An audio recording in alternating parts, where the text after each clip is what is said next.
You know, when it comes to, you want a marriage that lasts forever. Like we want our boy to have the perfect girl. Good luck with that, by the way. Because perfection is not gonna happen in this, and your boy isn't perfect. Let me tell you. If you don't know, let me tell you.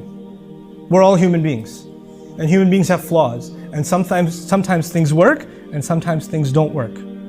But let me tell you, when a young man and a young woman are old enough to get married, that actually means they're old enough to make their own choice. Let me repeat myself. When they're old enough to get married, they're old enough to make their own choice. And maybe you don't like their choice. And your job and my job as parents is to advise them and say, I don't think this is a good choice. I think that you could do better. And you're, by the way, as a parent, I think I'm always gonna say you could do better. I'm always gonna say that. But maybe you think this is a mistake.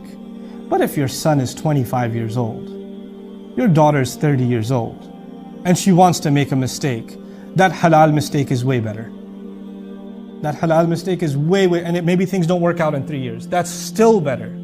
That's still better than you refusing, because I have seen enough cases. I don't talk in theory. I'm talking based on what I've seen, the conversations I've had with people, with real Muslim families around the world, especially around the United States and Canada, where people are, this man comes and says, I want to marry this girl. The father says, no, you're not from the same country, you're not from the same culture or whatever.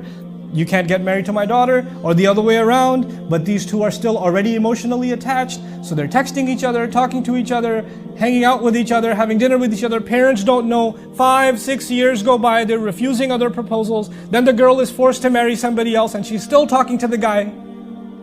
And all of this was that evil, that this whoever she married didn't deserve this. He didn't deserve this. But all of that evil was created by the stubbornness of parents who didn't realize that their children live in a different time.